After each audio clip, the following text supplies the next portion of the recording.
Just in time as we're going live, Dom joins us.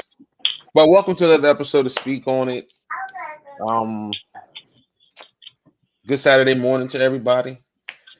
It was bright and early. I don't know about anybody else. It was a struggle this morning to getting up, man. I went to the fair last night. It was not bad. The first time I've been to the state fair in probably almost probably close to a decade. I've never. It's crazy. I was talking to my wife on the way. I was like, you know what? I don't think I've ever taken our youngest daughter to the fair. My parents have, what I mean, they go above and beyond and do the crazy stuff. You know how grandparents are. Yeah. You know what I'm saying? But I never had. But I went to the fair last night for the first time. I had fun. Had fun. It was good, man. Spending time with the wife and the two middle kids. One just graduated. Other one's going to go to high school. So I just getting went. that last summer hoorahs. You know what I mean? I just went on Thursday. A word? First time in my life. Hey, yo. Geez. For it being almost a decade from me going, the last time I went, it was not as much stuff as it was last night. Last night, man, it was almost at the casino. All the Really? rides and stuff. Yes, I was like, yo, this is expanding. It's getting bigger out there. It was nice. It was nice, man. They did a real good. They're doing a really good job of, growing that. You That's would think good. that the younger generation, they might not be into carnival rides and that Right. kind of stuff, walking around and all. But there was nothing but young kids out there, like it was back in the day when we was out there tomorrow running around, Yeah. chasing females around. Just keeping it real. Just keeping it real. Really, That's I did not go to the fair high school to ride rides. I wanted to go not see in high school. what females had changed over the summer if I hadn't seen them, and what new females I could encounter from other school districts. That was it. But anyway, that's not why we're here. The topic of the day is spirituality versus religion, and the reason why I wanted to do this is because all three of us, you know, I may not be have a home church, but I consider myself a Christian. I believe in Christ. I believe in the death and the resurrection. You know what I mean? Jesus is my savior, or whatever name we can get into that a little bit later. You know what I mean? Whatever name you want to give the Son of God, or call him. He goes by many names, but also there also is an influx of people that are starting to not leave the body of Christ, but leave that building, the church, and are more in tune with just being in a spiritual relationship with their creator, whomever their creator may be. So I just wanted to get into that first. Just religion. When you hear the term religion, what do you think now, guys? After living life a little bit, like when you hear the term religion, like what do you think when you hear the term religion now? Mine. All right, listen. Go ahead. Hey, y'all, no, y'all been on, no, man. I go like. So for me, it's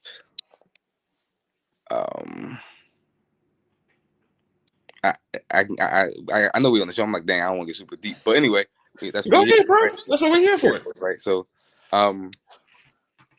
for me, I think that everybody can be religious. Yeah, I mean religion, because I think that when you study it out and when you start to understand what that word actually means, it just means doing something like constantly, like being super dedicated or super in tune to that thing. Now, if we're talking about what they've made that word into, religious or religion, I think of control. I think of power. I think of money, because that's what they've used your belief systems to do. They used the belief systems as far as religious, like Christianity, Um, well, who came up with that name? You know what I mean? When we talk about the Muslims, when we talk about the Buddhists, when we talk about all those religions, um, they use them as a controlling mechanism to control the masses, to control people. You know what I mean? So that's what I think about it, the controlling aspect of the whole religious or being part of a religion. That's what I think of. Someone? All right. What was the question again? Religion. Like when you hear the word religion, like Okay. what comes to mind? The first thing that comes to mind immediately to me is Christianity because that's what I grew up in. So um, outside of that, looking deeper into other religions, you see that it's pretty much the practices and the rituals that you have to kind of discipline yourself in a manner in which you go about improving yourself as well as trying to improve others around Okay. So again, I mean, just tapping into what Tamon just said. And I don't know if let me know if I'm stepping on your toes, but um, like I know we've heard the word like you religiously do this or you religiously do that. That is the actual term of it. Yeah, I mean, like, because we all do things religiously. We religiously go to work. Yeah, I mean, because we need to get a check, right? We Absolutely. religiously, yeah, I mean, like a athlete would religiously work out. Yeah, I mean, because they need to do that to get their body right. Like a student will religiously study. Yeah, I mean, to make sure like though that's the actual term and the actual word. Like, but what the media or what the world has turned that word into, that is like what we're trying to get to today. Like break that down. Like religion, like you said, when we talk about Christianity, it's the most powerful religion in the world, the most recognized religion in the world. But why is that? I mean, like, why is it that the most powerful religion in the world? Why is it the most recognized religion in the world? And why did it? Like, who put that name on it? Religion. You know what I mean? Like, just have people think about those type of things. Like, who idea was it to come up with? Okay, we're gonna call these things religions. Well, I wanted to address a couple things you just said. Um, according to the Bible, right? According to the Bible, religion, well, the gospel of Jesus Christ was supposed to be spread, right? Some people took it too far. Let's be real. Europeans took it too far. They forced Christianity on a lot of people, and I think that it being forced is where that term religion took a turn for the bad. Even think about our country, right? Our laws are based on Christianity. So if there's a person that doesn't practice Christianity or believe in Christianity, they're not going to line up with the laws and the beliefs of this country. Even though we say that you can practice whatever religion you want to practice here, but you still have to live under the laws of a religion that you don't practice. So I think that is where the term religion really took a turn for the worse, is when Europeans forced their religion pretty much on the world, because they were basically taking over the world at that time. Like they were all over in China and Asia, uh, Australia, like they were all over the place, Africa, over here, and they were forcing Christianity on people, and I think that is where religion took a turn for the worse. I think, yeah, I agree with you on the European state, but it was the false doctrine. I mean, them using it out of context, but using it to, like you said, control. Absolutely. We get into like the Torah, um, and like them changing words. Like if you study Hebrew and Greek, and then you start to apply it, and you look at the natural words now, it's like, well, that don't mean. what you saying it means. Like Yeah. when you start to like you said, force your ways and your views on people, which is what the Europeans did. Like you said, that's where it becomes a turn, because now you're actually taking the meaning of what the word, the Torah, yeah, I mean the Bible means, and turning it into something that is actually not. Yeah, and it's also using it out of context, like you said, because when they used it for slavery, using that out of context, you used it out of context. It didn't mean what they used it to for it to mean. I think, I mean, both of you guys are, in my opinion, I agree. Um, it was a controlled thing as far as conquering and making it so that the God that you worship looks like them. And I think that's where it took a toll as far as whether it be here in America or in other countries. I think that that's where the misconception has pretty much snowballed. It had a snowball effect, and generations upon generations, it just continues. I would say the thing why I chuckle, right? Because I was thinking the Europeans used it as a business model. What was hot, right? What Constantine do? This Jesus fella is hot. He's like they're following him to no end. He was LeBron James. He Yep, was LeBron Denzel James, Washington. Michael Jordan. He was an attraction. He Yep. was an attraction.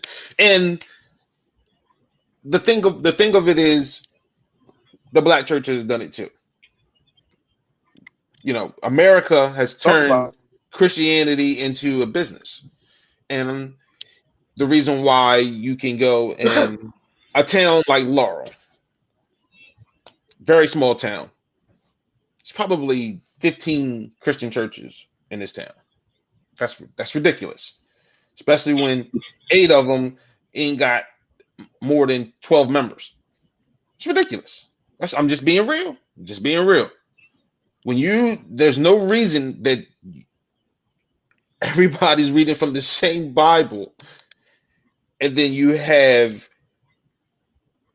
what, 25 denominations, right? At least.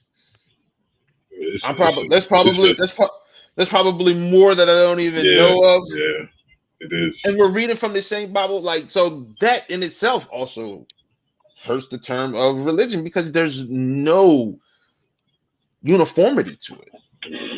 You know what I mean? I can't go to any Christian church and get the same word. I can't go in there and get the same interpretation of the word. Now, that's not a bad thing if we can get on the same page, but majority of the time they can't get on the same page, even though the interpretation is wrong. Like, you can go to a Baptist church and one might speak tongues and the other one don't.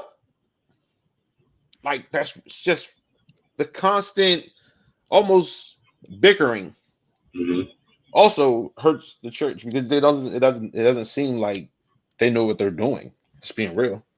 So, but I'm not gonna really get into that. Spirituality. Nah, because I don't want to seem like we're just gonna sit here and just bash the black church or whatever. You know what I'm saying? Because that's not really what it's about. Spirituality. People feel like, as long as I got a relationship with God and I do good things and I'm spiritual, I'm fine. What y'all think about it? Man, fine line. But also for me, it's um, I don't have a. I mean, just using the word, I don't have a heaven or hell to put nobody in. You know what I mean? So at the end of the day, it's like, who am I to say you not you not good because you don't believe in what I believe in? You know what I mean? You're not good because X, Y, and Z. You know what I mean? I believe, and I've always said this. People there like, yo, that nigga got in. Like, I remember, but like, because if we just using just we just gonna use a scriptural base, right? My man Paul used to slaughter Christians, right? And I guarantee the people that used to know Paul, who was Saul. When they get up there, they can be like, Saul, you killed me. You get here. How you get here? Like you killed me. Like I mean, and then like when we if we did, like was a warrior, right? And I'm like, yo, so for me it's like I don't like I can't really say who's good and who's not. You know what I mean? Just based off of those two analogies. Um, but I believe, like you said, if you do good, you know what I mean, and you um you believe God, you know what I mean. I know for me, like I said, I believe in, you know what I mean, the teachings of Christ. So those are the things that some of the things that I follow heavy. So I believe in, you know what I mean, confessing the word and believing that that's the act, that's the key, you know what I mean. But at the end of the day, it's like, do I am I gonna say that that's the only way? Like I know what the word says, you know what I mean, but I'm not gonna say that somebody else can't get in. Yeah, I mean, I'm not gonna say a Muslim can't get into paradise. You know what I mean, because that's what they call it. You know what I mean, like I I don't know. You know what I mean, I really don't know. Like religious and our teaching, our upbringing will tell us that Christianity is the only way. Christianity is the only way to get into heaven because that's what the word teaches. You know what I mean, but when you study a little bit more, and like you said, when you started that Torah a little bit more, and you read into some of the other teachings of Buddha and the Quran, like you see how some of them intertwine, some of the teachings intertwine. So um, I believe, you know what I mean, and at the end of the day, if I see my Muslim brother or my Buddhist brother up there with me, I ain't gonna be, all right, that's what's up. You know what I mean? So Which I mean, with spirituality with me is it it has many facets, and I think that religion can be a foundation to spirituality. And what I mean by that is um, when you have spirituality in a sense, or you're going in that direction, it's pretty much having that relationship. And you can see religion as a guideline at the same time that we're the information age. So whatever quote unquote religion that you're studying, like you have so much information on it to see where the history goes and how far it goes back. And I think a lot of people now, especially in the quote unquote black church, they're looking to say, I'd rather be spiritual than religious, is because now we're getting an understanding of where the religion actually came from in the Western world, where we're at. So if we dig a little bit deeper and see Christianity actually started back in the motherland, quote unquote, then you can maybe have a better understanding of what's going on and go deeper, like that Dom said, as far as understanding the Hebrew and the Greek. I mean, there were melanated Greeks. they're taught. You know what I mean? So like it was Romans that were melanated, yeah, black, look like you and me. So like getting past the the perception and going deeper and seeing what the perception, what the actual facts are behind the perception, can have you to have a better relationship and maybe even better understand religion, to where it gets you closer to the creator, which in turn is pretty much where it started. I mean, religion in a sense is what, 2,000 years old, and this world is billion years of old, like so, billion years. So like, what was everybody doing before that? And I think spirituality is where it all starts. I mean, if we all keep it 100, everybody has a spirit inside them. So, but yeah, I, I mean, Yeshua said it best, and I call him Yeshua. And he said the Torah, the law, and the prophets is wrapped up in pretty much love your neighbor as you love yourself, and love God with all your heart, with all your soul, with all your mind. And if you look at a majority of the major religions, that's like the golden rule. So that starts off in itself with just in itself being spiritual, of loving God, loving your creator, and just not magnifying, but praising and being thankful for the day, and treat everybody like that number one rule that they tell you in kindergarten, first grade. Treat others the way you want to be treated. That golden rule. Yeah. You said something that was huge, man. Like, where did it start? Like, and people will say, well, that's a Christianity, that's a white man's religion. Yeah, I mean, whatever, right? But even when we get into, like, when you start to read, right, um, the yeah, I mean, or the Ethiopian, like, he came searching for answers, right? And like Ethiopian, like, where's that? Like, that's melanated. That's melanated. Yeah, I mean, and then when you start talking about um melanated, like, a lot of people, we just don't do our studies. We don't dig deep. You know what I mean, we just go off of what somebody's taught us. You know what I mean, um, but again, if we're talking about the true definition of religion, it means to the practice, following these practices. You know what I mean, and these and that's what the word say. Like, if you do this thing constantly, teach your kids these things day and night, like constantly, like, that is what makes it religious. You know what I mean? Because you do it religiously. Like, it's not a one and done thing. And that's one of the things I want to talk about, like, with the spirituality thing. I think a lot of people are, quote unquote, saying that I'm spiritual, um, but don't follow anything. They don't believe in anything. They just spiritual, oh, Mother Earth, like, or But you like, you have to have a personal experience, like something that only you understand. You know what I mean? Like,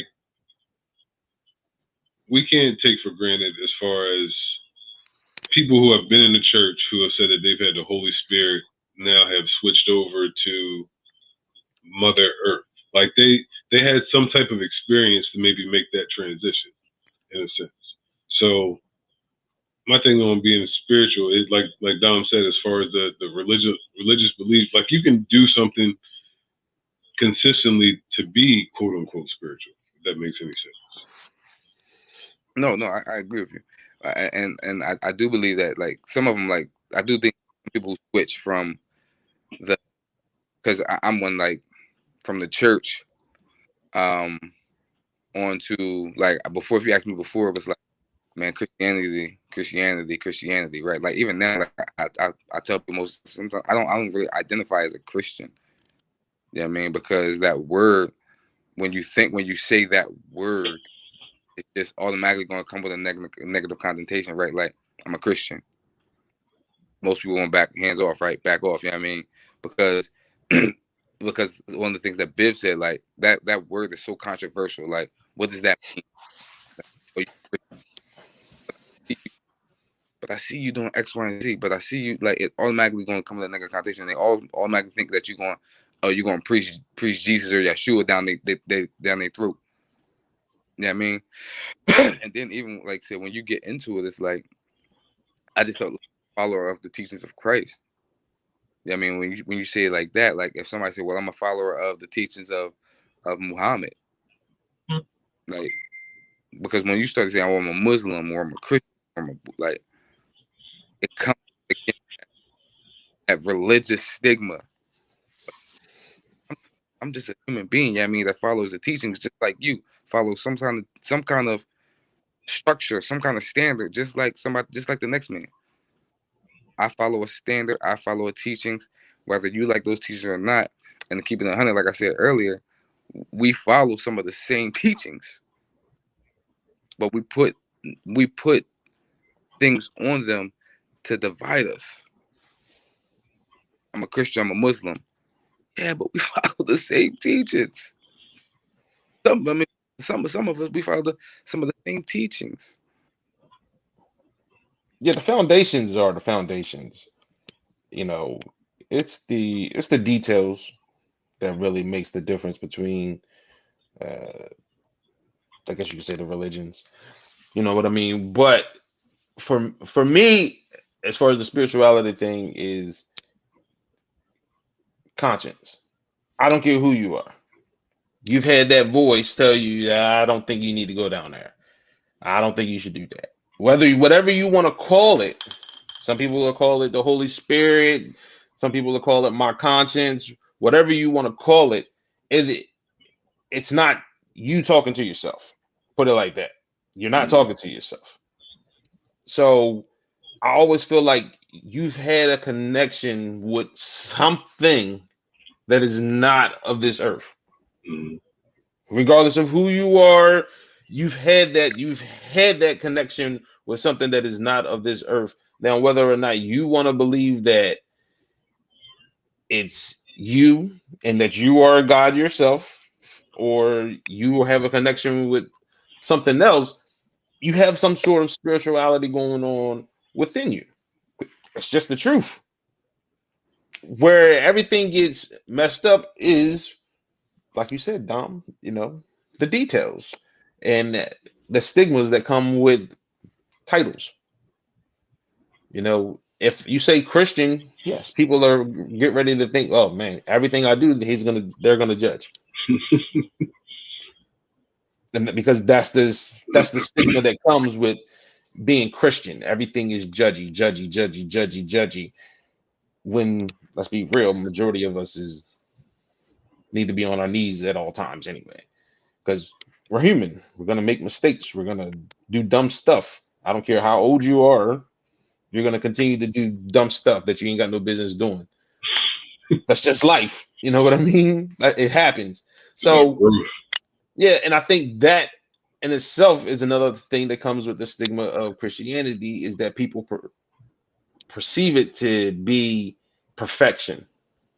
Like even the guy in the pulpit or the woman in the pulpit, they are supposed to be perfection.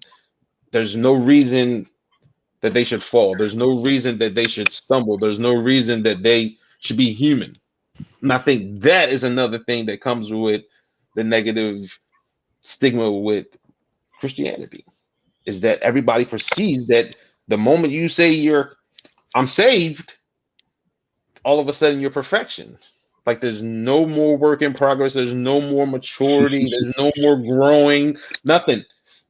Like everything just becomes perfection. I think that is another reason why people are probably leaving the church and calling themselves spiritual, is because, yeah, I have a relationship with God, but I'm not dealing with what comes with happens in that building. Yeah, I can attest to that as far as like just understanding more about religion. It drew me away from church, and mainly it was a lot of things that I felt like. I mean, of course, everybody has their own journey, and it's about seeking. When you seek, you're trying to search and look for, and it may take you on some turns that you may not like or you may not be comfortable with, especially with us just as a community and founded in Christianity. I would just say us three in general. Um, the more you, in my opinion, you seek out and search out for yourself and not exactly what is being told to you as far as the pastors is concerned, like not just leaning on them, but searching out for yourself and understanding that the kingdom is within you, then I mean, it gets to a point to where you can go on your own path and see what works for you. You know what I mean? And understand that there is there is some truth when you go to church, like when you're listening to the pastors. And I mean, perfection is a perfect lie. I heard that in a podcast the other day. I was like, yo, that's the and that's the truth. I mean, being perfect will have you going crazy because it's like your conscience is telling you the right things to do, but then you're not giving your own self grace and feeling like, yo, I'm never gonna make it because X, Y, and Z. That mindset will get you in just a whirlwind, like a whole tornado by yourself. Yep. So understanding, like, the creator has to have grace if you think about it, because if someone were to do something quote unquote evil and he didn't like it, you don't think he would send a lightning bolt down and you know what I mean, to send it back up or something like that? Like, just little thoughts like that to make me think, like, you can go to the church and receive what the pastor is saying, and he may do X, Y, and Z, and you may not like what he's doing, but at the same time, he's trying to study that book and trying to give you the best message possible and what he feels as though in his spirit is right. Now, it's up to you to start discerning what's going on, what's truth and what's not. And me seeing that, it made me be like, you know what? I actually want to go back to church, even though I wouldn't classify myself as a Christian. Being around positive people, like-minded people who are trying to do good, and it's not to hurt people. And we have an understanding as far as what it is to be preaching the word, and it's not a quote unquote, like, kind of, we're going forward instead of backwards. We're kind of undoing the traditions of what has been taught and what has been coming down as far as Western Christianity is concerned, to understand that, okay, let's be a little bit broad. I mean, of course, the way, quote unquote, is narrow, but let's look at things from an objective view for a second and see that this man may have different troubles than me, but at the same time, we're striving to do the right things. That's a start. I still stand on, as far as being spiritual, you would have to have your own experience. Dwayne said, as far as, like, you have something inside of you that tells you not to do that, X, Y, and Z. And then if, let's just say you were supposed to make a turn to go left and you didn't, and there ended up being an accident there 5 minutes later. You know what I mean? Like, that in itself will make you have that experience, like, yo, okay, there's something that is beyond me that has an understanding way more than I do. But, yeah, so I'm gonna leave it at that. I start preaching. I think like just something to think about. Jethro and Moshe, right? What religion did Jethro, Moses' or teaching Moses' father-in-law, what did he prescribe to? It's a great question. And what did Moshe prescribe to Moses? I mean, he was in Egypt, wasn't he? Moses was in Egypt. He grew the Pharaoh's daughter was his stepmom, quote unquote. Egypt. You know what I mean? Was called to lead the people out of Egypt. You know what I mean? So he followed God, you know what I mean? But then we talk about, like I said, we talk about Jethro, he came from a totally different background, but they had relationship. And the reason I ask that is because, again, when we talk about the religions, the Christianities and Muslims and stuff like that, like, there's Muslims that kill Christians just because of what they believe. Like, there's Christians who don't like Muslims because of they believe. Like, but here we are, like, here's two people from different backgrounds and they get along. Like, they can talk about. I guarantee you, they have family. They have dialogue. It's not about trying to put one another down. Like, you can believe what you believe, and you can take advice from somebody who don't believe what you believe. Like, we're talking about spirituality versus religion. Just because you hear somebody say, "Oh, I'm spiritual," automatically when somebody say that, if you're a Christian, you well, what does that mean? And you wanna try to poke at them. Yeah, I mean, you're trying to find holes in what they believe. Yeah. The same thing with Christianity. Like, if someone whose spirituality is like, well, I'm a Christian or I'm a Muslim, I'm religious, we automatically trying to poke holes in what they believe, as opposed to plug. Here go a plug real quick. Having a seat at the dinner table. You know what I mean? Like, Appreciate that. like why we all just can't have a seat at the table and just have dialogue? Yeah. Because we've been programmed. We've been programmed to, when we disagree with somebody, we got to try to convert them into us in anything, you know. Oh, you're a LeBron James fan. I'm a Jordan fan. Let me tell you why you need to be a Jordan fan. Oh, whatever. You know what I mean? Like, think about it. I'm gonna be just keep it 100. The worst thing that's going on in this country is red versus blue. It's not black versus white. It's the politics of the red versus blue that is absolutely destroying this country. And people don't even realize at the end of the day, we are all human. We all want the same thing. We want our kids to grow up and have an opportunity. That's basically every human being's want. That's everybody wants the same thing. But we can't get together because we've been told that red isn't supposed to like blue and blue isn't supposed to like red. So they'll never get on the same page. You know what I mean? And the same thing was going on back then. Christians weren't supposed to like Muslims, and that has just continued on to this day. And we put labels on people like all of a sudden it's a radical Muslim, you know, some radical Muslim, but there's radical Christians too. I'm pretty sure. I think the KKK is a Christian group. I think you're correct on that one. I think they are a Christian group. I would call them radical Christians. Mm-hmm. So we can put labels on anything, but at the end of the day, humans want the same thing regardless of what it is that you believe in. And if that's what you can see, then you can get along with people. Because a Muslim and a Christian, they want their kids to get an education and have an opportunity. And if that's what you can see, you can get along. But if all you can see is that they're a Christian and you wouldn't even have known that if you didn't get into that.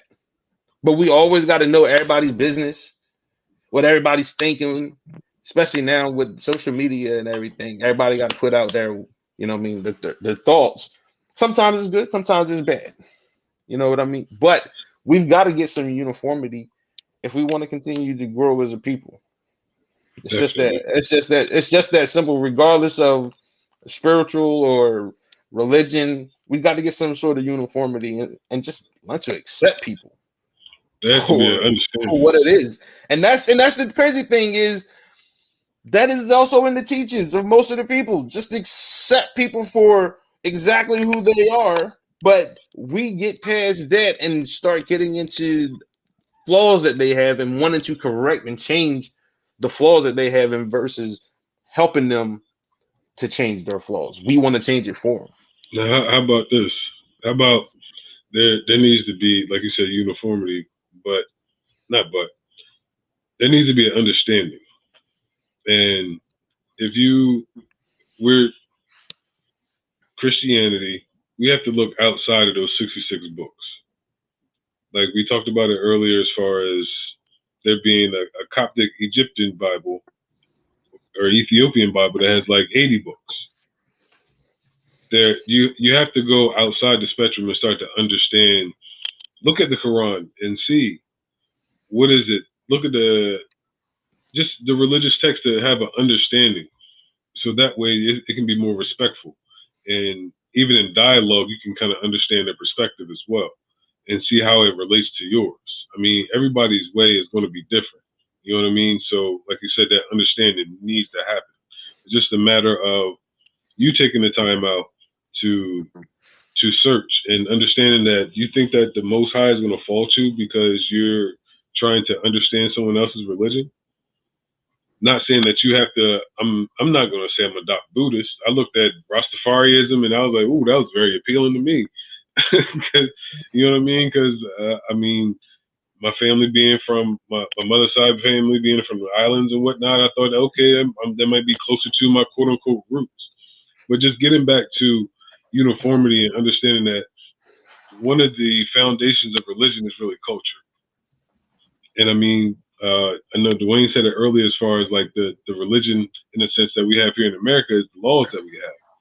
I mean, there's laws in the Bible and the Torah, and those quote unquote laws made their religion what it is.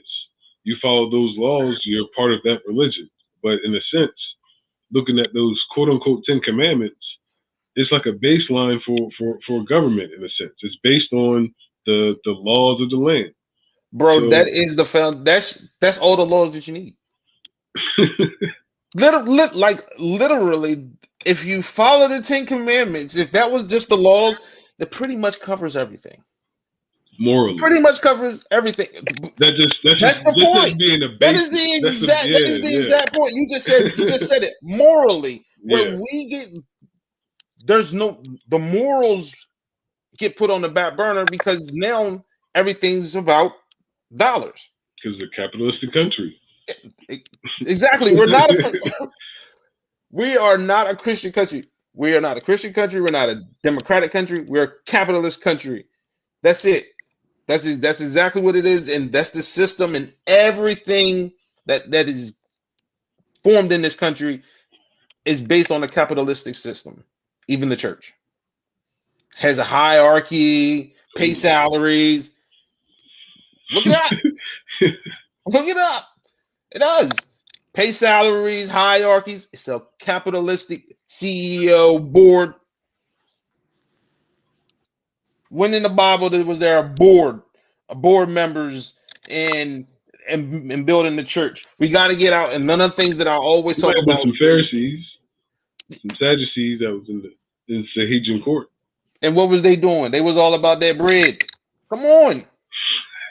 That's what they was about. They was the Pharisees. They was about getting that bread. They wasn't about the people. If they were about the people, there would have been no reason for Jesus, right?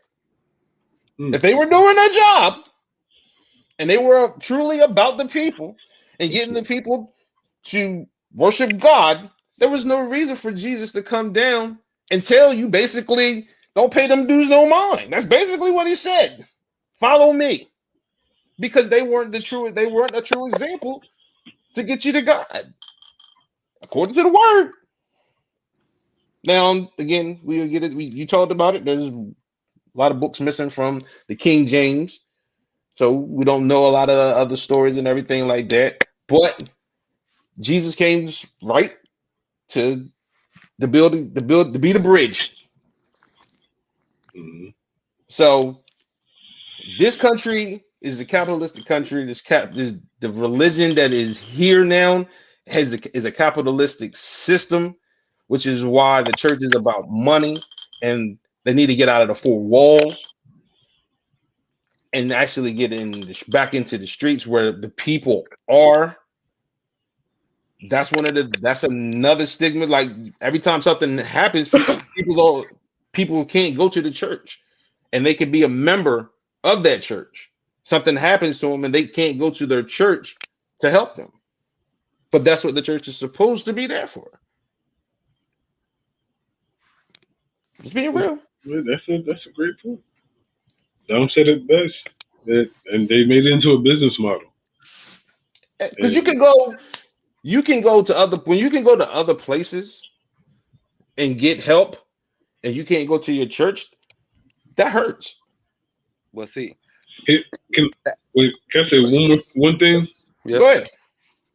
As far as the business model is concerned, I'm not judging the ones that have understood, that are trying to do the right thing and still have used it as a business model, and the ones that actually help. If that makes any sense. Nah, perfect. Again, so I'll say this real quick. Ordained pastor, have a church, have a nonprofit. I use a business model. I give back my mama's nonprofit. We give back. My first love ministry, which is the church, we give back.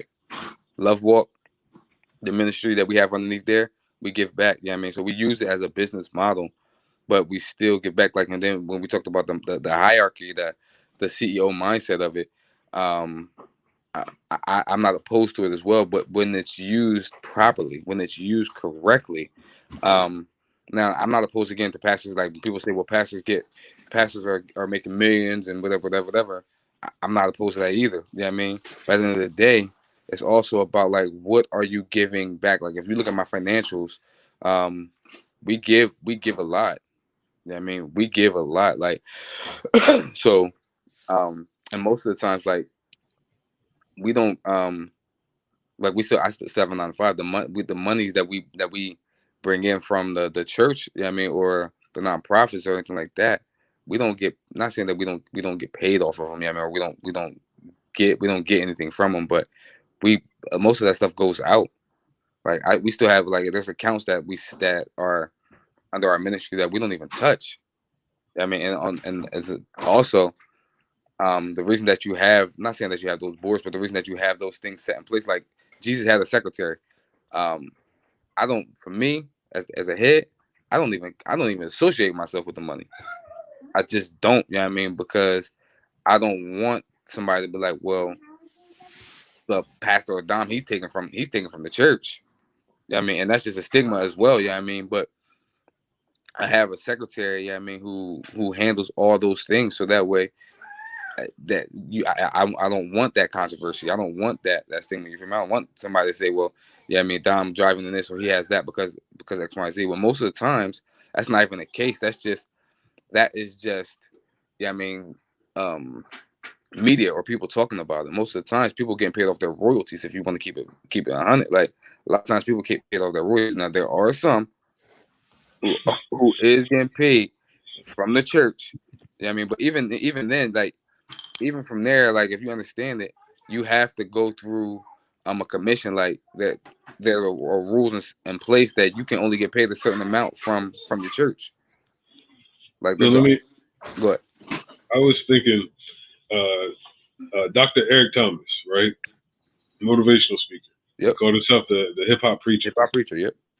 And he has used his platform from using his testimony. He's a pastor, but at the same time, he's used the motivational speaking to be his revenue stream. And that's Yep. his way of giving back in a sense of Yep. motivating these guys and whatnot.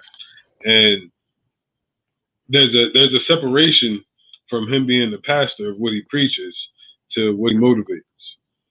And I think that there needs to be a separation of understanding, like in the church, let's get actually, like if you're in a Christian church, let's get taught what this Bible says and not what you think it says. Let's go back to the origins. But on the outside, we can start motivating and getting people to just change the way they're thinking and change the way that they do things morally, in a sense. And get into this book, if you understand its origins, and it's not quote unquote what yeah, it's been translated, but get back to the translations. Try to, at least, to get a better understanding just for yourself.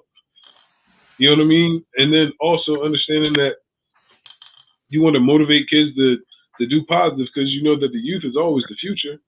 So whatever wisdom you have, you try to pass it on. And in a sense, you pass it on a part of your spirit onto them by giving them that thought or dropping that seed in their head of just changing the way they think. I thought about this young guy that I know, Raekwon. I've been telling him about real estate for the past 4 years, right? And he just bought a course from a well-known real estate guy.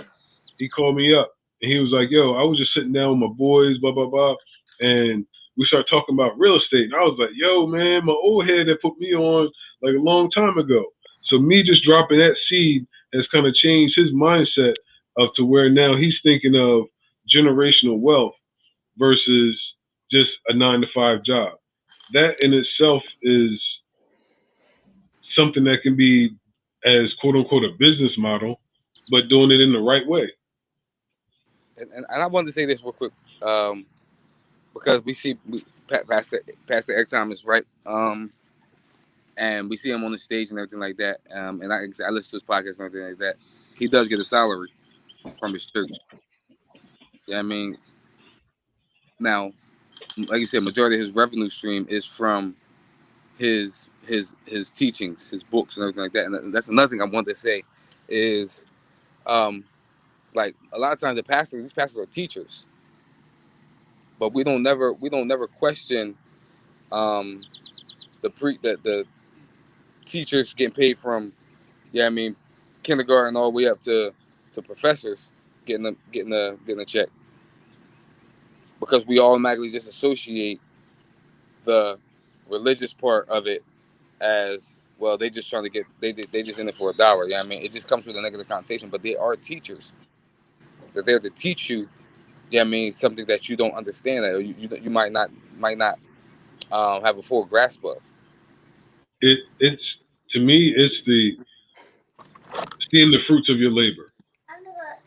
So, for instance, if you're a good teacher in a church, you shouldn't be the only one that's driving a Bentley Well, hey, listen, because you're because of what you're teaching, and you're getting these people to pay for your teaching. Your teaching should work for them in a positive way, and not just only spiritually, but mentally, physically, emotionally. Like that's where the hang up is, and I think that that's where we get to the point to where it's like, yo, what are we doing in leadership? And that's when we get to the point to where we're angry that like, yo, we're not seeing the congregation excel based on your teachings to where you're getting paid a salary. Now I don't know Eric Thomas's church, but I'm pretty sure that he has some very successful people in that church just because of the stuff that he's saying. And the way that he moves and the way that he wants people to excel and all of that of taking business calls and personal calls, whatever the case may be. So having that attitude and that servitude in a sense, that's the hang up in a lot of churches where it's like you're just preaching this interpretation of the word that you got and you're just feeding off of what I'm doing, whether it be my energy, my time, my money as far as tithing, and not giving me the real spiritual aspect of tithing so I can understand and not just it be about money, money, money. So real quick, because we talking real good, man. Um, so we said you shouldn't be the only one that's in the congregation or in the church driving the Bentley. Um, I can say that there are that's twofold, right? You can have a great teaching, but it's not being applied. Yeah, but it goes back to that parable that Yeshua had as far as the seed and where it falls. I mean, of course, it's based on what you do, but at the same time, though, there has to be a few that catch the seeds to where it's not just everybody else driving up in a Ford Tempo. If you Maybe I got like the Ford Tempo. 30,000, I'm just saying, like you get what I'm No, saying, I though. got you. I'm just saying Like they shouldn't be the only one. Like, and I'm with you. Like, it go back to what Biv was saying when you have 12 churches in Laurel, right? And um, like I don't know the poverty state in Laurel, yeah, I mean, but if the pastor is the one that lives in the big house, he's the only one that lives in the big house. But we got these 12 churches, and nobody else is. Everybody else is still struggling.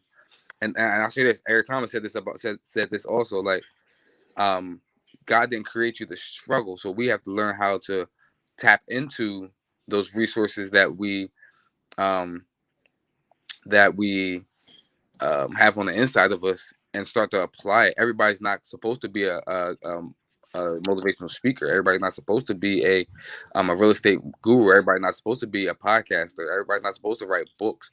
So what we need to learn is what is what is your gift. You know what I mean? And Eric Thomas said this also. We quote a lot of Eric Thomas because that's what we brought it up. Yeah, I mean, but Eric Thomas said this. He said, like, everybody wants to model, but like wants to follow his model. And he said, for what? Like, why? Like, you want to be a motivational speaker? Like, why you want to read the books that I'm reading? You want to be a motivational speaker? If you want to be a motivational speaker, then you'll read the books that I'm reading. But if you don't want to be a motivational speaker, stop trying to do what I'm doing. Like, follow a blueprint. Like, I work hard. Like, have a grind. But don't want to read the books that I'm reading because You don't want to do what I'm doing. Like, you don't want to get up at 3 o'clock in the morning and read books. So you don't want to get up three o'clock in the morning and do a podcast. That's not who you are. That's not who you were created to be. Do what you were like. If you want to be a real estate investor, don't read motivational speaking books. Read real estate books.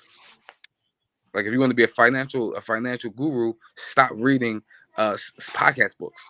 Read read financial read Warren Buffett books. So that's another thing that it like we can teach the word and do all those things, and the word again is for foundation. Like, it's a foundation of how to live, but also you have to tap into what your God giving gift is as well. Like, yes, these, like Biv said it, those 10 commandments are going to teach you how to live morally. You can still be successful, but you have to start to apply those same principles into what it is that you want to do. Like, I want to be, like I said, again, we want to be successful in certain things. But if I never read a real estate book, it's not going to automatically just come to me. There has to be something deposited on the inside of us. I'm with So, you. yeah, I want to say that that's again, not saying that. Yeah, I mean, you have to follow a teaching. I mean, but a lot of times, man, we just think that if we just live right, if we just do X, Y, and Z, that I'm going to be a millionaire. Now you have to start depositing certain things that you want on the inside of you as well, like, and follow those teachings. So follow the teachings of whatever it is that you believe, but also religiously be studying on whatever it is that you want to be in life. I'm with you on that, bro. Uh, what you were saying about the uh the teachings in church. Um, I know coming from that world, I know a lot of times because being in an area where there's no jobs, it's not a lot of hope. You get a lot of prosperity messages. You know what I mean? And you get a lot of give you're not prospering because you're not giving. You're not giving enough. So that's why God isn't blessing you.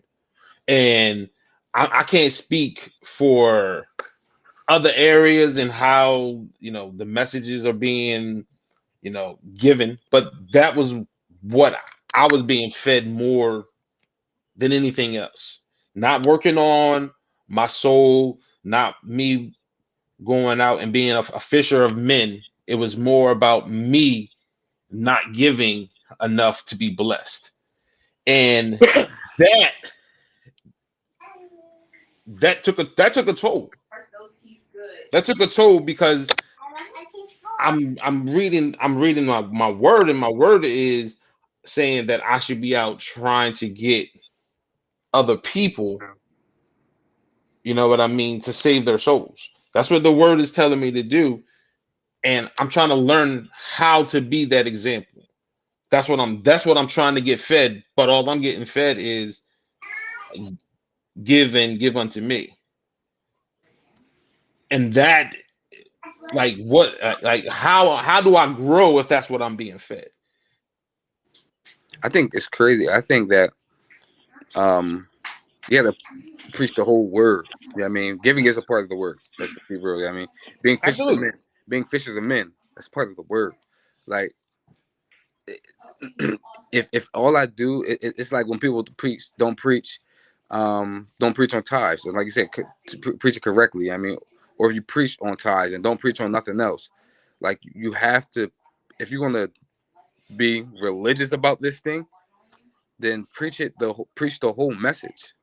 Teach the whole message. Don't just cherry pick from one thing or another. Like, I've known churches who don't talk about tithing at all because they don't want to um be quote unquote one of those churches that get stereotyped about tithing, right?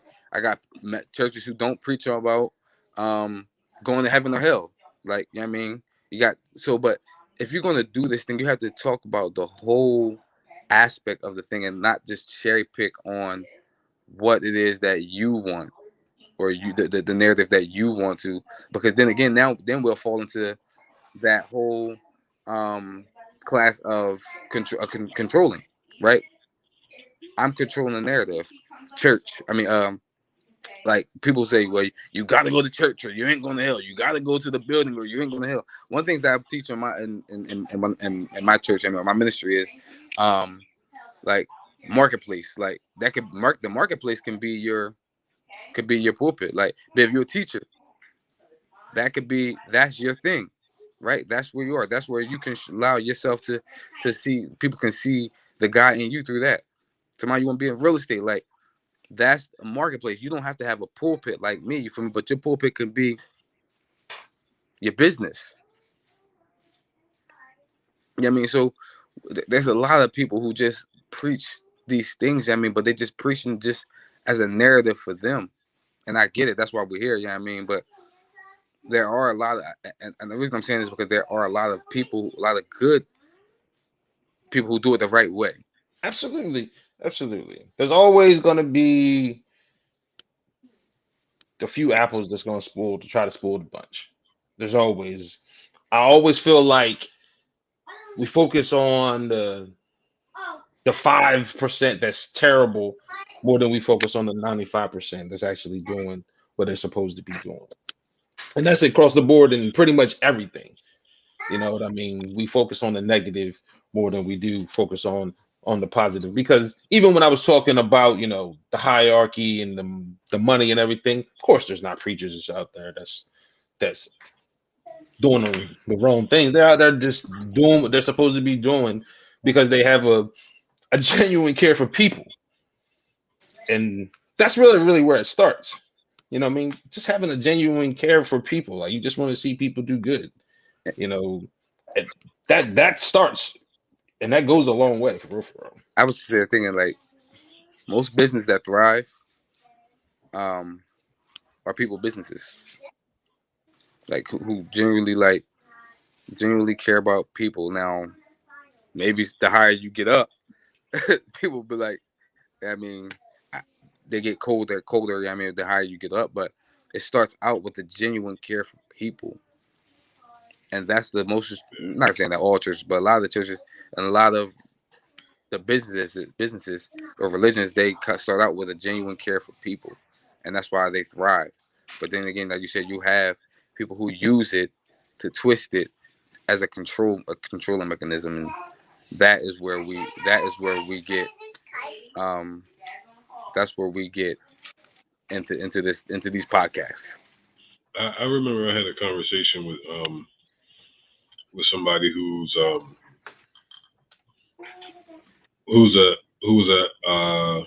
let's just say he was in the clergy or whatever, and some of the things that he was seeing in the church, he would go to some of the pastors and tell them, and they were like, "Well, if we say this to our congregation, we're not going to have a congregation." So what it comes down to is, like you guys said, as far as the intention in the heart, and do you have the heart to actually speak the truth and not use it as a controlling mechanism to fatten your pockets, and not seeing like, if I just preach prosperity, they're just going to continue to tithe and tithe and tithe, and you just worried about the money aspect of you getting it from them, versus if you allow them to see that in a spiritual aspect of you, if you give 10% to yourself and 90% to whatever you're trying to do, how that'll help you in life go further. If you give that same principle to yourself, if you give the church 10%, why don't you give, and you keep 90%, why don't you start investing in yourself 90% and giving 10% of your time to whatever you need to do as far as getting together spiritually and see what happens. You talking I real mean, shit. if that was a kind of a message, it would have people to think like, okay, even when it comes down to money, it's not even about the money; it's about the principle. Mm-hmm. And I think that's where the teaching gets messed up because it's so narrow-minded of us being in this culture of money, money, money. Then it becomes to where money is almost like the religion. It is a And religion. I mean, and that's where just us as a people getting older have to start being a little bit open-minded and say everything that pastor says isn't right.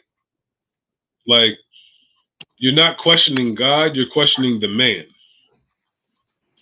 And then with that, you start going deeper into your studies and into yourself, and then start seeing things for what it is. Then maybe the apples will fall to where he doesn't have a church at all without him even actually speaking the truth.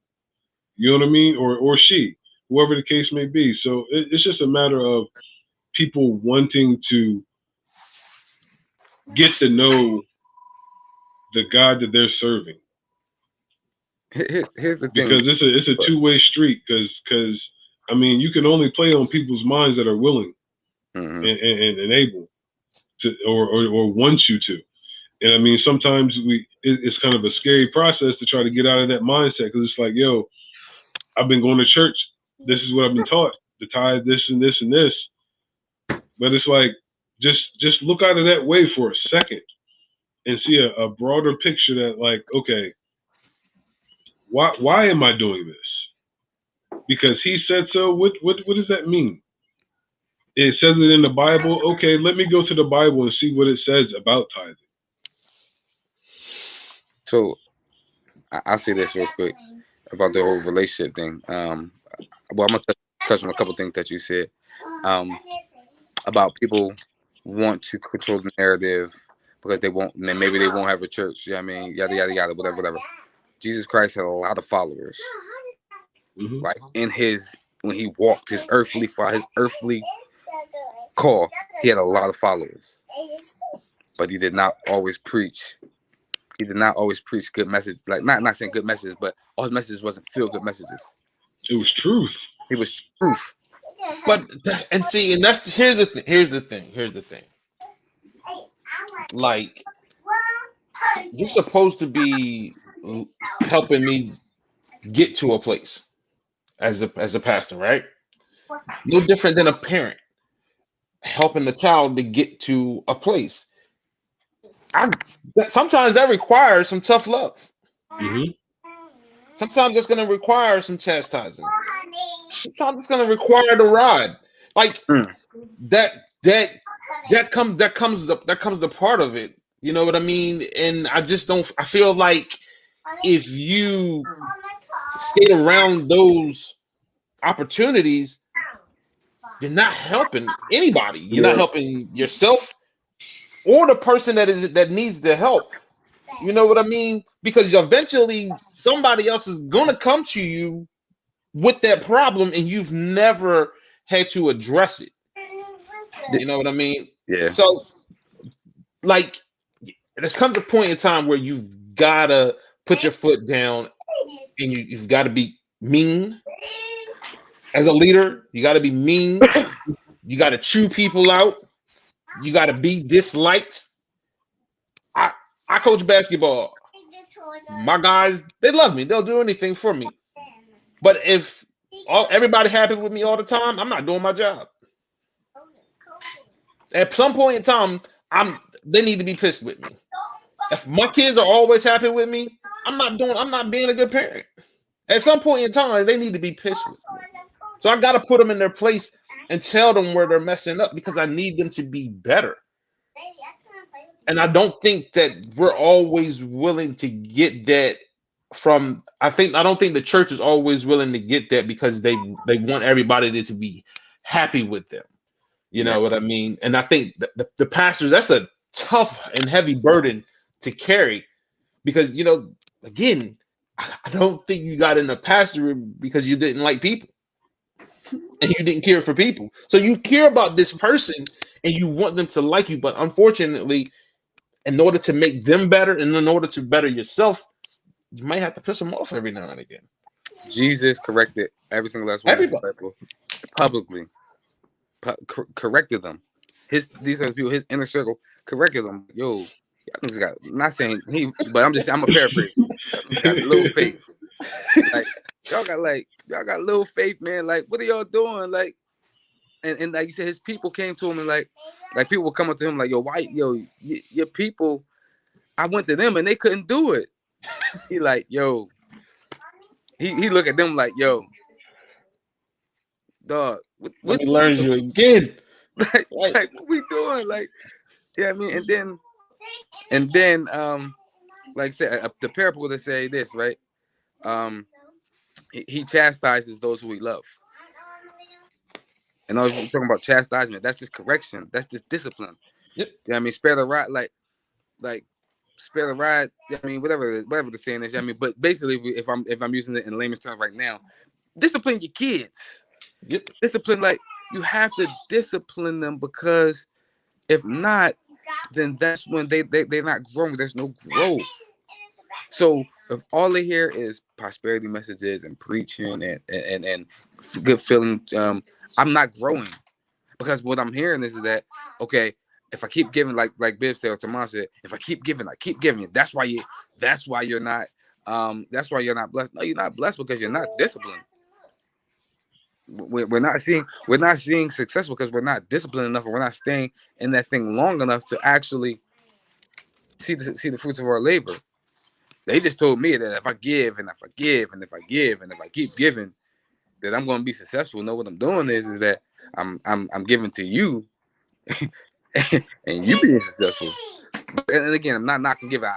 We give. I believe in tithing. I believe in giving. I believe in seeds. But there's also a work, like you can't have seed and not water it. Like there's a work that you also have to do. There is a work that you have to do. I talked about it earlier. Yes, give it to the church. It's great. It's awesome. Giving to the guys, great. It's awesome. But also, you have to, like Taman said, you have to give into yourself. You have to pour into yourself. Absolutely. Because at the end of the day, the only soul that you can be accounted for is your own. And one of the things that you were saying, as far as that being a heavy burden for the pastors, and as parents, you have to give them that rod or whatever. As parents, you understand the reason as to why you're disciplining your kids, and it's because you know that this way is not the way, and you know a better way. And the better way is always founded in what you know or what you see as truth. So if we're looking at this book and speaking truth, it's going to have people changing the way that they think and be more disciplined in themselves, to where I'll say just my personal example. This is not for anybody. When I looked in the Bible and seen that it said no pork, and when I seen it, I'm like, I've been saying I believe this book, and this book tells me X, Y, and Z, and then I'm actually looking at documentaries of pork, and I'm like, oh, there might be some nutritional value to this. And it says it in this book. And we have the Muslim faith that have that same thing in the Quran. That was discipline for me. But I wasn't necessarily taught that in the Christian church, because that Old Testament seems like it's avoided a lot. So then looking at that, I was like, okay, that's a discipline for me. That set me down. That was a rod, in a sense, that if I was fed that a long time ago, not saying that it has like changed me tremendously, but I can just see how a certain diet or a certain way of going about doing things can help you mentally, physically, emotionally, and whatnot. And it made me start to rethink or repent the way that I was doing things, and start to change the way that I seen things. And no, I'm not perfect at all. I still have some meat fetishes and this and that and the third. But the one thing that I have been disciplined on and I'm proud of myself is that I haven't eaten pork probably in the past 2.5, 3 years. It was one time I ordered a sandwich. It was a wrong sandwich, and I bit into it. I was like, "Oh my god!" Like it made me want Earl. But if I would say if truth is taught, then that rod would come out to where it would have the congregation disciplined and potentially help them in a beneficial manner.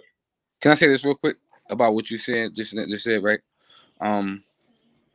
I think truth is being taught when we talk about the food thing, but it's so.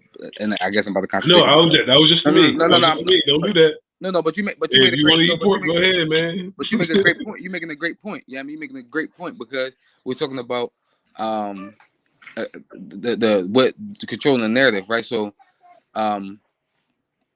truth is being taught to an extent. Yeah, I mean, which again, I guess a half truth is a lie, right? I guess I don't know, but truth is being taught. Yes, you can eat whatever it is that you want to eat. However, if you start eliminating certain things from your diet, like they did back in the day, and have these disciplines, then you'll live longer lives. Like, like you said, I don't eat pork, I don't eat beef, like I don't eat a lot of things. I mean, because of I just the can't way. leave that beef alone yet. I'm trying. but Okay. just because of how it makes me feel, you know what I mean, and how. So when Pause. you're talking about pause that. Pause Yo, that. Pause that. Pause. yo, I just thought yo, about that. hey, I'm sorry. Go ahead. Go hey, ahead, yo, man. yo, I we just did too that for my old. only conscience. We're too old to be pausing, bro. I did it for my conscience, bro. We too old to be pausing, bro. When it came out, I was We can like, talk hold about on, we can man. talk about that. We can talk about that another time. But we too But old to be I like pausing, the Let I bro. me like the pause Like that. for real, Like, it be making me so mad. I be like, why are you pausing, bro? Like who? Like who's hey, even listen, thinking like that? Like who's even thinking you like that? don't know. You don't know. You but don't know. it's Whatever, like bro. I But mean go the ahead, word you though. say that the word they say, I mean, that you can eat. Well, I mean, just they're gonna say, yeah, I mean, it's not what goes in, it's what comes out of man. Yeah, I mean, whatever. So are you going to get? Are you going to go to hell for eating meat, like, for eating pork? Probably not. But will you live as long as me, or somebody who doesn't eat pork or something like that? I mean, maybe not. Just scientifically says that if you eat pork, it's harder to digest from your body. I mean, it's going to come with certain ailments and stuff like that. But at the end of the day, like you said, I don't. I'm not knocking nobody who eats pork or beef or whatever it is, but it's just from a scientifical, that's probably not even the word, but from that perspective, from that perspective, um, you're gonna have a healthier. It says that you're gonna live a longer, healthier life if you stop eating certain things. Some people have a bread fetish, you know what I mean, or sugar fetish. Are you gonna go? I mean, to hell for eating bread or sugars? Probably not. I mean, but you're gonna feel the effects of that thing. Absolutely. I gotta get this off my chest. The thing is that we're talking about black people, us black people. If we understand that there's a culture that's in America that is not akin to our ancestry and try to get closer to that, I think that would help us in both religion, spirituality, our health, mentally, emotionally, physically, just getting out of the Western mindset just for a second. Just for a second. What I mean by that is, in the Western mindset, there's bacon on everything. Bacon is, you know what I mean? Like I put Everything bacon on tastes my better with bacon. exactly, exactly right. And in the Western society, like here, it's all about capitalism, gain, this and that. The higher class, the lower. Get out of that mindset for just a second, or that culture for a second, and think about us as black people, if we have a history in the motherland, they had tribes. And I'm pretty sure the people in the tribes disagreed, but they stuck together. And they stuck to their moral code and their traditions and whatnot. They didn't take on the outside of what's going on in society. They didn't. That wasn't even a mindset. It's what's in here that matters. If we as a people can kind of get to that, I think that would also help the leaders get to a point to where it's not all about being in the big house. You can be in the 3-bedroom house and still live good in a sense. I mean, success is based on what you have as your definition of success. Just having the intention of wanting to change people and get out of the mindset of what has been put on us as shackles from slavery to, I mean, with us is here is slavery, civil rights, all of that. Just getting out of the mental shackles for a second and having a different perspective other than Western culture. I think that it'll help you in all facets of your walk and your journey in life. I want to say this also. Africa not poor. No, man. Far from it. Majority of man, they the richest. Anywho, I'm not even in gonna raw get materials. I was about to get into a whole nother soliloquy, but I'm gonna leave it alone. Getting back to our roots, our ancestors. Yeah, I mean, well, there's like that mean I got a poor. Nah, that's what they put on TV, man. When they had the kid with the little flies and whatnot. Like, nah, Africa ain't like that at all. Yeah, we can't even act like they ain't got. You could go into certain neighborhoods here in America and do a feed the children for 35 cents a day commercial. Let's be honest with ourselves. That's a fact. Let's be honest with ourselves. We gotta dig in more into where you come from, man. Where you come from, like, and again, just because you not saying that everybody, you might not be from Africa, you know what I mean, or like, but you may be from somewhere.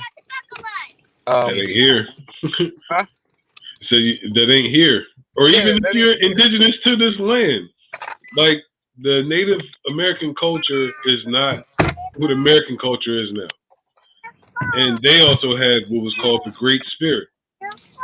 Is that the Holy Spirit? I don't know. It could be. If it is, then that's a similarity. You know what I mean?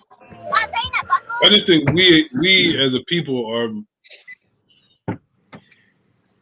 are very spiritual, and I think that there's a reason for that. But we also have to get out of the mental shackles, and there has to be an accountability on the pastors in the church to help assist get out of the mental shackles and taking pride out of it and saying, listen, this is to help you, and whether I have a congregation or not, I'm here to help. You know what else? You know what else we need to do with the church, man? What's that? We need to desegregate the church. Let's be honest with ourselves. As far as the separate, just having everybody together. I mean, that goes with the control, though. Like, if you want desegregation of churches, like churches should not be racially segregated. Let's just be real about that. Like, if we all supposed to be serving the same God, reading from the same book, it shouldn't be a white church and a black church. So it should not be a white church or a black church, but naturally, like now when people put sticks, like you and me church, like the black church. Yeah, something like that. Yeah.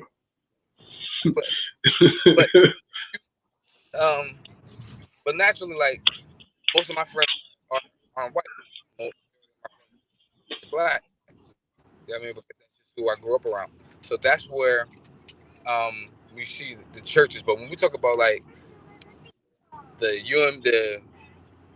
the Methodist churches and stuff like that, the majority black churches, um, that comes from, again, I agree with Bill, but that comes from because we weren't allowed into their churches. Absolutely. So we created our own churches, just like Everything HBCUs. We else. weren't allowed into. Just like everything We else. weren't allowed into them. Yep, So, just like but everything I else, agree. man. I They agree with you. force. Shit, not. Isn't that weird though? You force a religion on people and then tell them they can't practice it with you. That's weird. That's weird. That's really weird. But anyway, um, that's our show for today.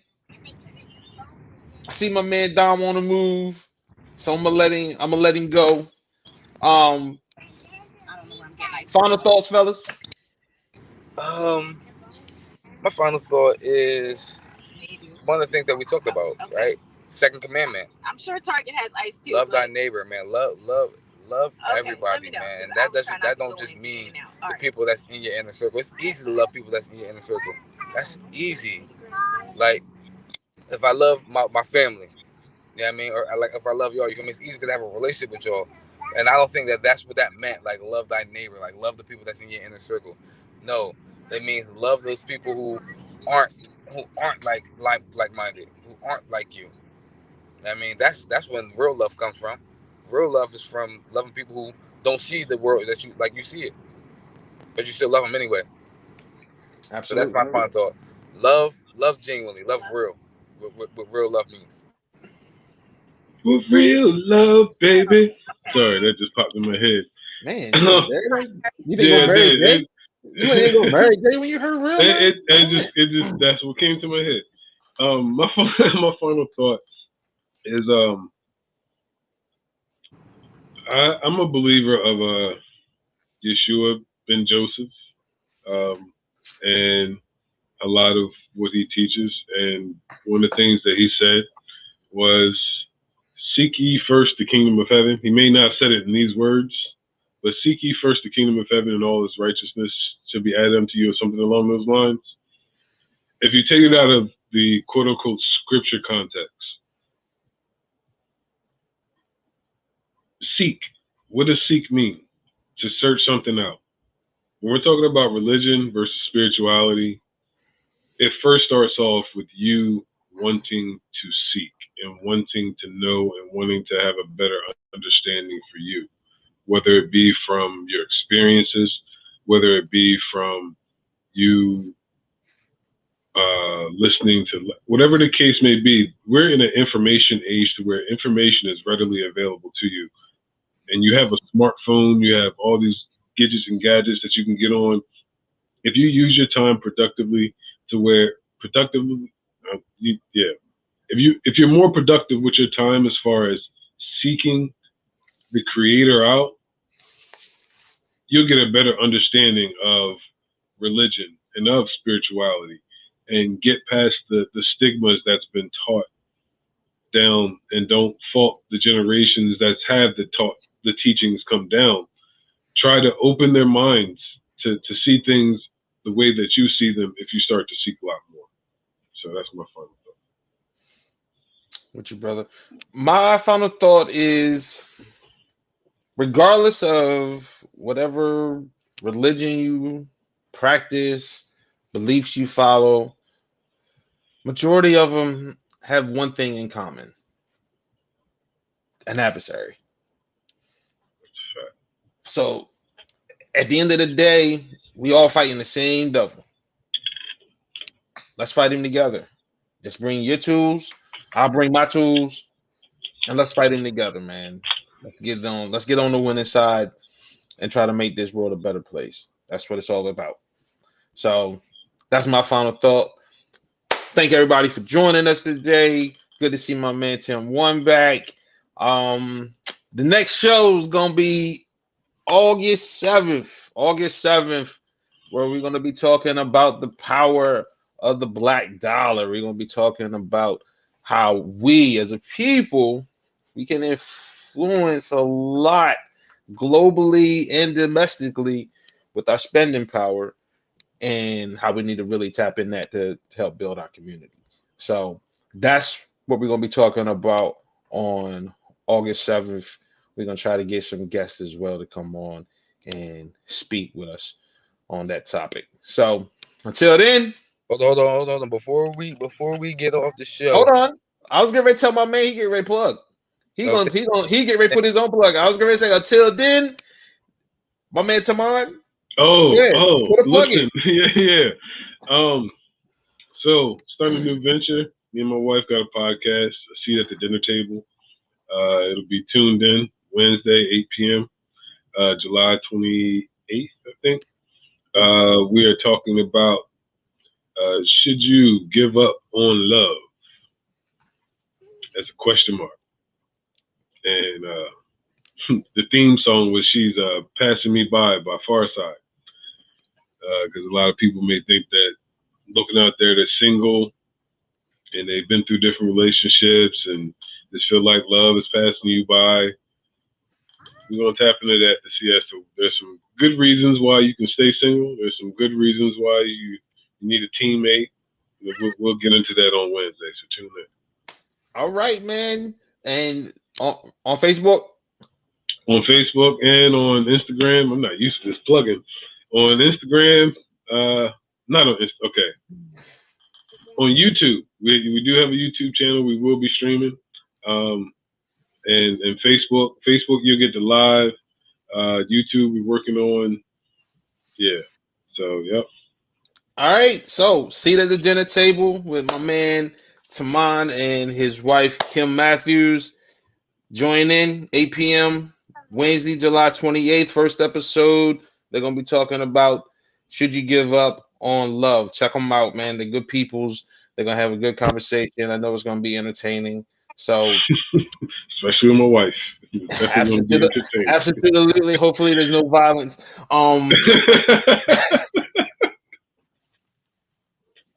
So Tamon better watch his mouth. Listen, I'm gonna speak my piece, man. We're gonna be us, man. That's all. So you're gonna be wearing headgear. You're gonna be wearing headgear. What you mean? You gonna be wearing headgear? Oh no, I don't need headgear in my house. Listen, listen. We're gonna be us. It's gonna be entertaining. She might pluck me a couple times or give me a look, but that's us. I'm with you, man. I'm excited for you. I'm excited for you, bro, man. I'll be completely honest with you, bro. Excited for you. I appreciate that, man. Won't be able to tune in the show. I got a basketball game that night. Hey, man, you can check the replay. You know what I'm saying? But I'll check it. I'll check it out afterwards, man. Dom, you got anything? You got anything you want to say to the people? You got anything you want to plug? Yeah, you got something to plug. What you got to plug? Listen, I can plug a bunch of different things. Listen, pick two. But again, we're gonna start back up on Love Walk. So that the information with that we'll have that coming out. But for the most part, if you got anything like you want to give back to people, you can reach out to us at Mamas Inc. or do lovewalk at gmail.com. And you can see exactly everything that we're doing with the people in the community. Love it, man. Love it, man. So that's our show for the day. Again, August 7th, the power of the black dollar, 8 a.m. Check us out right here, live on Facebook, live on YouTube. Until then, speak on it. Speak on it. Peace. All right, so. I got two medals.